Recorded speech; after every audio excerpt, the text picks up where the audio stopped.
বন্ধুরা, আজকের বাজার তো দেখেইছেন। ট্রিকি নয়েজ সারাদিন বাজারের মধ্যে পেয়েছেন।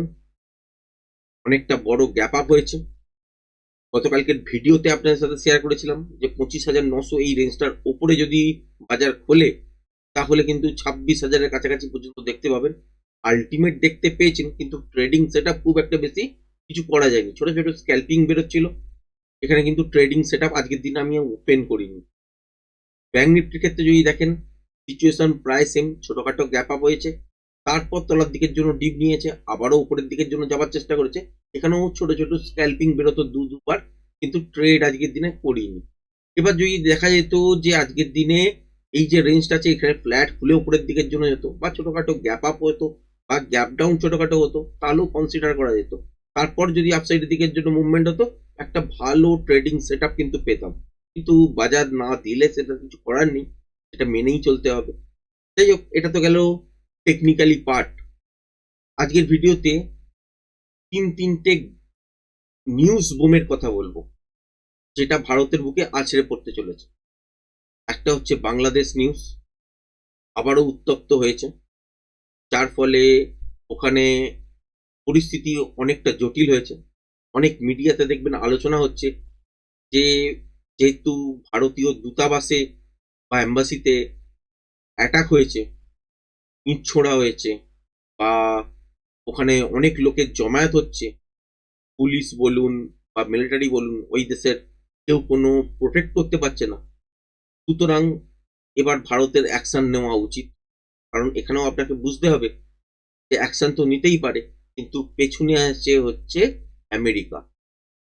সঙ্গে ফ্রন্টে লড়তে চলে আসবে আপনার পাকিস্তান, তার সঙ্গে চায়না তো আছেই। এই জায়গাগুলোকে যদি ওভারকাম করতে হয়, তাহলে 1971-এর মতন থট রাখতে হবে। আর আপনি যদি আগে থেকে অ্যাটাক করে দেন, তাহলে বিভিন্ন রকম স্যাংশন কিন্তু রাশিয়ার মতনও পড়তে থাকবে। সুতরাং মার্কেটের নজর দিয়ে আমরা যদি দেখি, এই মুহূর্তে যতক্ষণ না ভারতের মধ্যে কোনো রকম অ্যাটাক করার পরিস্থিতি তৈরি করছে বাংলাদেশের তরফ থেকে, ততক্ষণ পর্যন্ত ভারত কিন্তু সরাসরি যুদ্ধে আশা করছি যাবে না। হ্যাঁ, মিডিয়াতে অনেক কথাই বলতে পারে, অনেক রকম ভাবনা থেকে বলতে পারে। তো এটা হচ্ছে পরিস্থিতি। তো এই মুহূর্তে আমাদের ওয়েস্ট বেঙ্গলেও যেমন ভোট আছে, তেমনি বাংলাদেশেও কিন্তু ভোট আছে। আগে পিছুটা হতে পারে, কিন্তু আছে। সুতরাং পরিস্থিতি আরো ভয়াবহ হবে এবং আরো টেম্পারমেন্ট বাড়বে যত ভোটের সময় এগিয়ে আসবে। এটা হচ্ছে পরিস্থিতি, এবং এইরকম ঘটনা ঘটতেই থাকবে। এছাড়া বারবাদি যা নিউজ চলছে সেগুলো নিয়ে আর বলার কিছু নেই। সেগুলো মিডিয়া করবে, রিপোর্ট দেখাবে, আপনারাও দেখবেন। কিন্তু আজকে আরো একটা ফাইন্যান্সিয়াল যেই জায়গা দেখেন, সেটা হচ্ছে জাপানের ইন্টারেস্ট রেট। তো জাপানের ইন্টারেস্ট রেট যদি বাড়িয়ে দেয়, তাহলে এখানে কিন্তু প্রবলেম আছে। কারণ কি?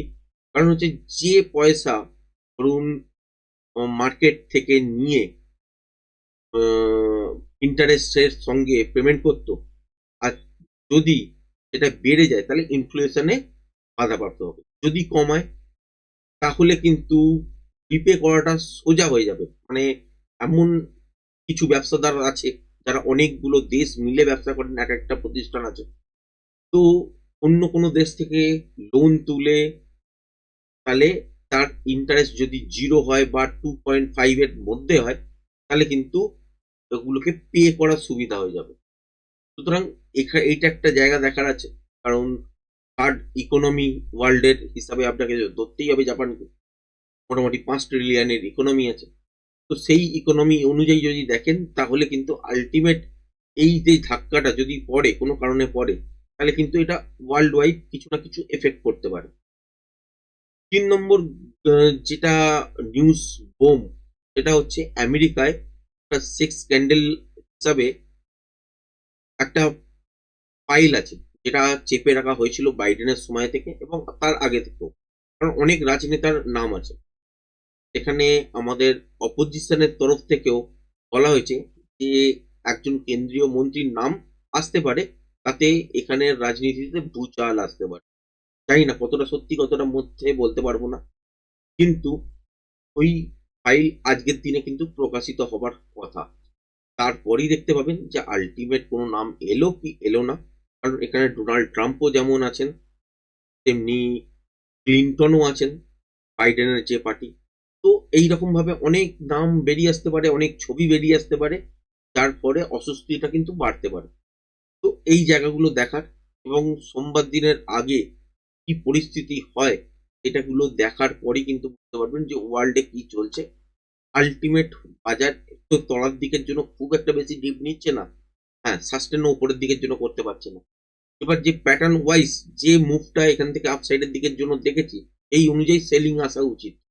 তাহলে কোন রেঞ্জটা ব্রেক করলে আপনি সেলিং পাবেন, মোটামুটি এই রেঞ্জটা ধরে নিতে পারেন যে 25,900 এই রেঞ্জটা ব্রেক করলে কিন্তু তলার দিকের জন্য বাজার পড়তে শুরু করবে আবারও।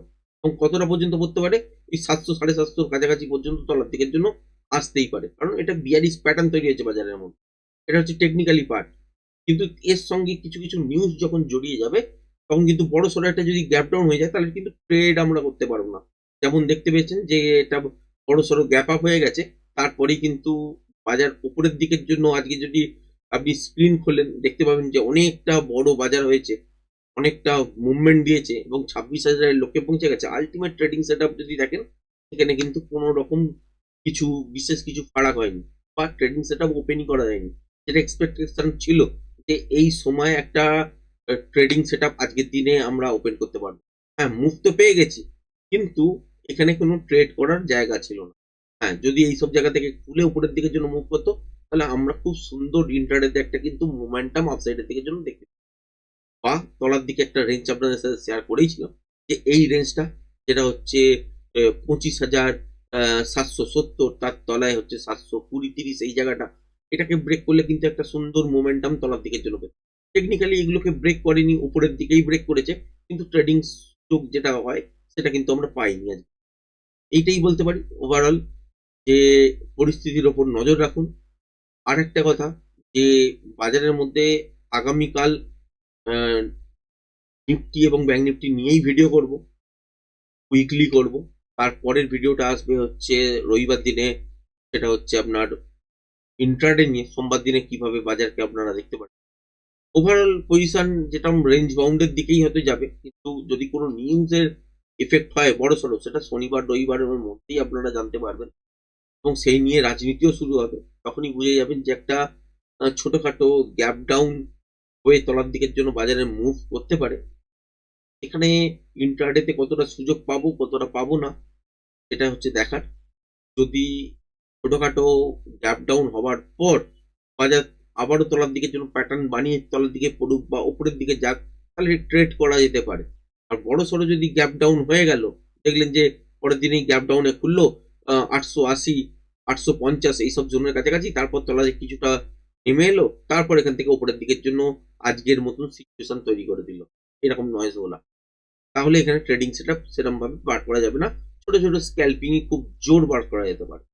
এই হচ্ছে সিচুয়েশন, আপডেট দিয়ে রাখলাম আজকে। আর বেশি কিছু বলবো না। তো এই তিনটে খবরের ওপর নজর রাখুন, কি পরিস্থিতি হচ্ছে দেখুন, তারপর আস্তে আস্তে করে কিন্তু আপডেট গুলো আপনাদের সাথে যেমন যেমন হবে তেমনি তেমনি দেওয়ার চেষ্টা করবো। তো আজকের ভিডিওটা এই পর্যন্তই রাখছি। ধন্যবাদ।